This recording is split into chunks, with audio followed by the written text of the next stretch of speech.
What is the Jonesy Express? Is it a car channel? Is it a filmmaking page? Is it a guy pursuing an impossible motorsport dream? Or is it just a personal brand?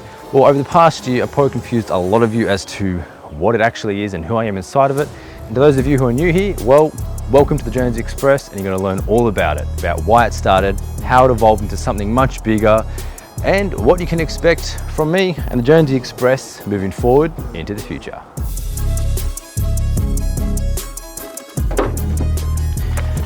Man, I haven't sat in this car in ages. So the Jonesy Express was founded 24th of February 2019 in Adelaide, South Australia.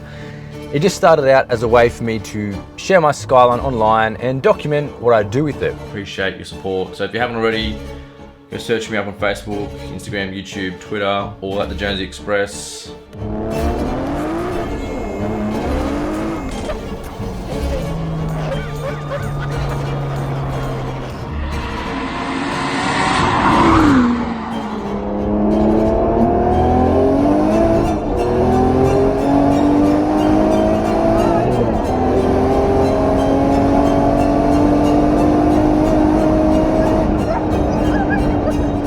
I started using my phone, but then later I wanted to learn and do more with cameras, so I hired a Lumix GH5, which from that I had to learn camera settings and skills, photography, videography, and even video editing, which, like anything, I got more into it.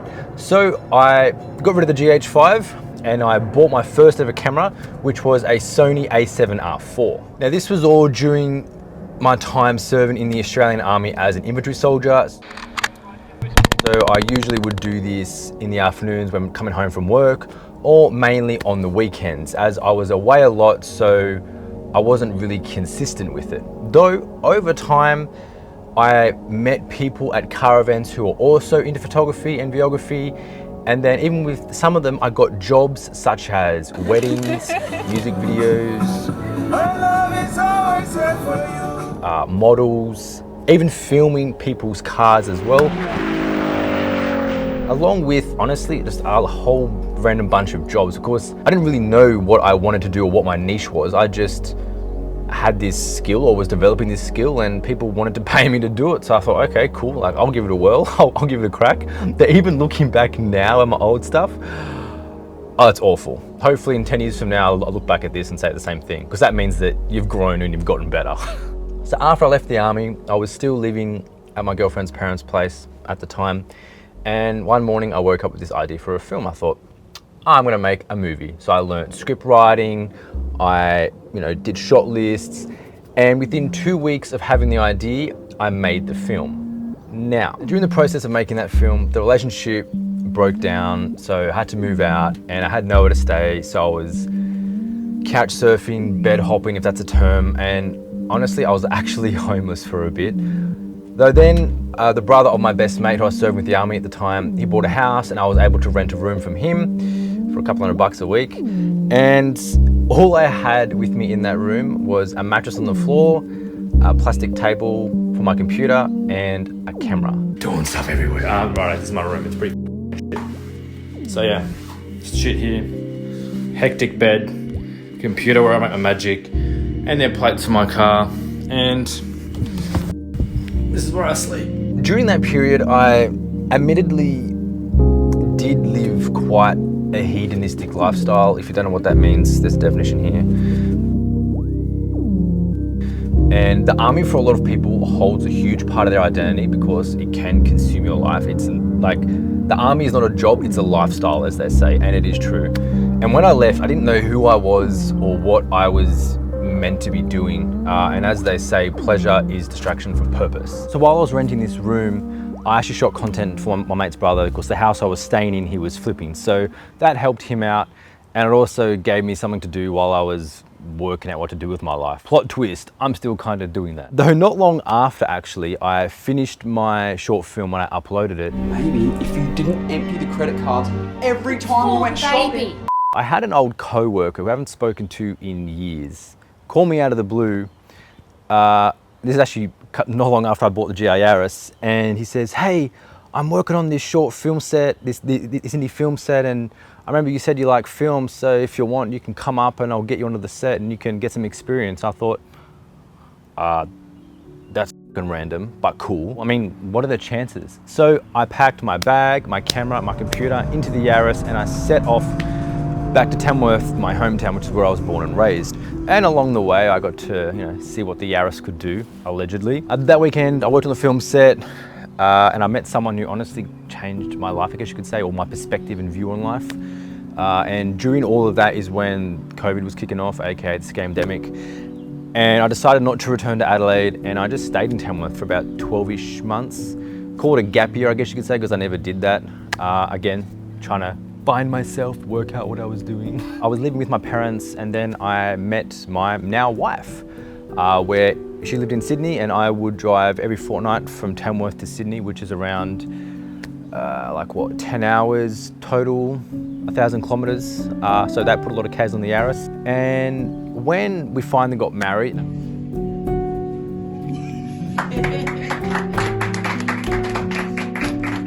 and I moved to Sydney, that is when things really started to change for me. So my wife and I moved into a granny flat, which was attached to a larger house that her mum was renting and the rest of her siblings lived in. It was a very big house. And then I got to have the garage on the bottom where I stored my Skyline, got to work on it, and I started experimenting with content, also learned lighting, log footage, bit of sound design. And I started making reels for fun. Yeah, there's no way you could run that on the street in Australia, mate. Blow off valve. Put you in jail. Any form of wheel poke. Jail. Catch can. Right to jail. Coilovers. Jail. Using the word race car. Right to jail. Bigger brakes. Also jail. Undercook, overcook. External gate. You right to jail. Running more than 20% tint. Jail. Putting a banner on your windscreen. Jail. Aftermarket exhaust. Believe it or not, jail. Right away. And they just took off. Tens of thousands of views, hundreds of thousands, millions. And then I had a household name called Superchip Auto reach out to me, say, hey, we want to work with you. So I started working with them, getting free things. Before we jump on to the next part of the episode, I want to take a moment to thank Superchip Auto. And to help me with this build, they have hooked me up with a brand new Tool Pro Neon 42. Them paying me to create content. I then started getting paid as a content creator. Who would have thought? And then later I got a contract with WD-40, another household name. My profiles on platforms started growing. YouTube, Instagram, TikTok, Facebook. So then from there I started my own company, like an entity, and then I got my first retainer client through one of my wife's friends' brothers who I met at a dinner, of all things. And then my wife and I went on belated honeymoon to Turkey, about 5 weeks, and I fell in love with Turkey.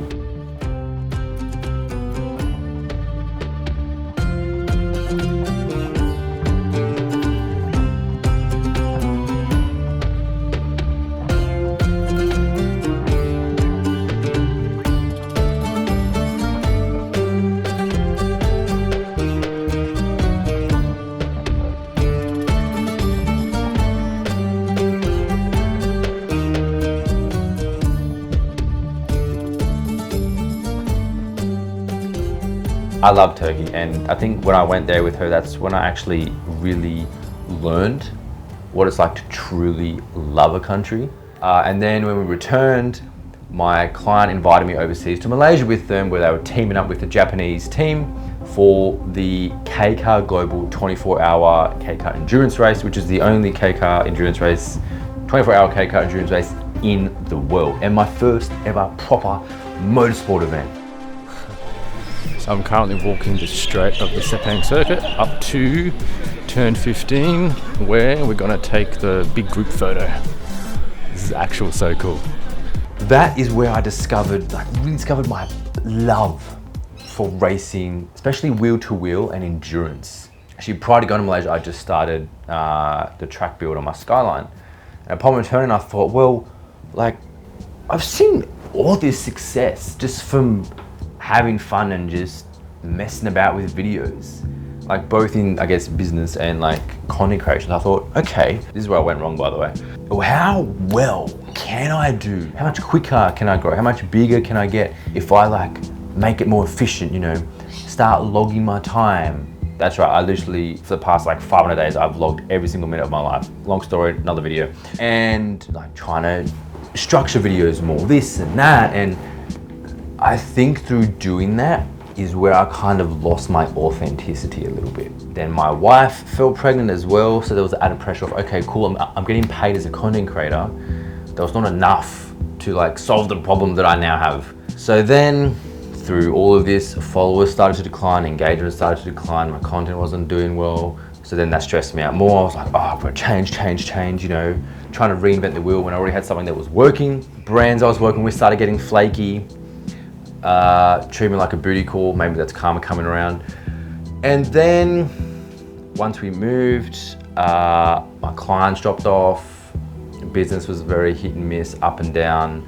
I continued with the Skyline. I ended up tearing it down to rolling shell, tearing it down to nothing from what was a beautiful, well put together, street driven car. And the car has gone from this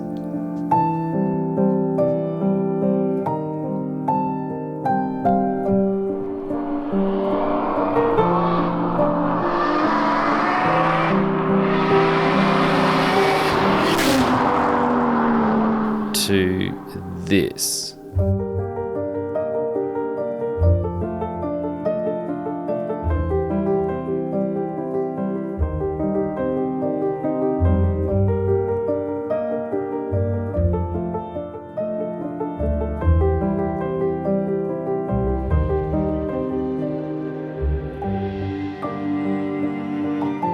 I think the Skyline was actually a great physical metaphor of my own self-sabotage, or a good representation of where I was in life.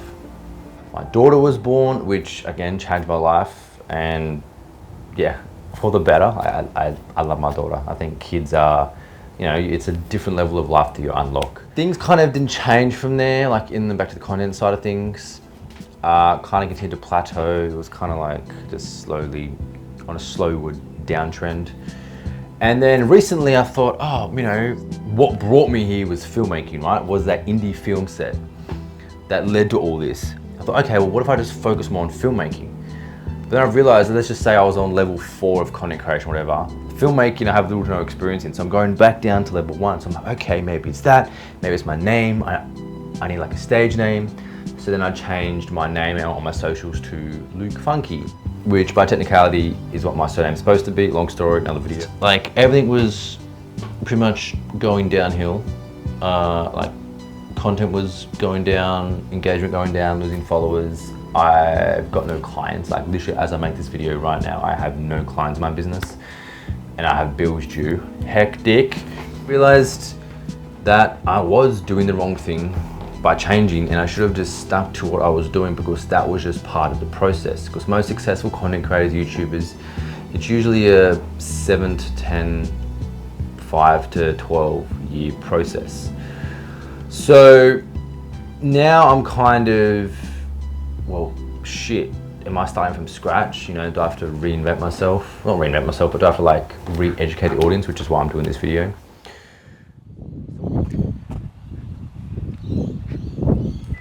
So what can you expect from the Jonesy Express moving forward? Well, there is something inside me that still feels unfulfilled and craves more. Not in the money or material sense, but in a deeper way. More life, more experience, more challenge, and more meaning. Some days that feeling is stronger than others, and even though I can't fully explain it, I know it's there. So expect to see more of me, cars, cameras, and getting out of the damn office and into the field. Expect road trips, both interstate and international. Expect me to continue chasing my GT3 endurance motorsport dream, even if right now that starts with building my fitness and sharing that process.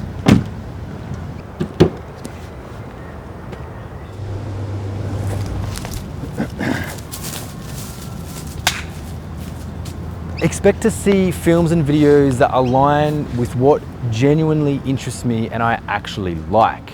And yes, there's still going to be cars and modifications, though I don't want to spend my whole life, my days, my weeks in the office, modifying cars, creating videos, doing things, but not actually going out, using them and experiencing life.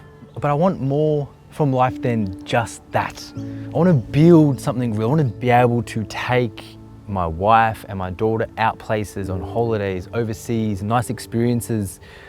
I want to buy them a nice family home that they can feel safe and comfortable in. I want to go out and spend time with them in a meaningful way with the time that I have. Because, well, life is short, it really is, and you never know when God's gonna punch you a ticket. Yeah, I know, they're all nice things, but to achieve that, one needs money and a lot of it. And as the older generation usually says, money doesn't grow on trees, Luke. Which is true, unfortunately. Though the vehicle to allow me to do these things is business in video production. That's what my skill is. Fortunately, I don't get paid to race yet. And I also wanted to document that and show the process of me learning business, because that is a part of this greater journey. It'll fund my motorsport career, my films, my life, and well, literally everything that I do. However, now that you know about the Jonesy Express, myself, and we are on this new era, this new evolution together, I want to start you off with a video of the GR Yaris, and I will tell you what it's really like to own one and live with it for 100,000 kilometers. You know what, I'm gonna just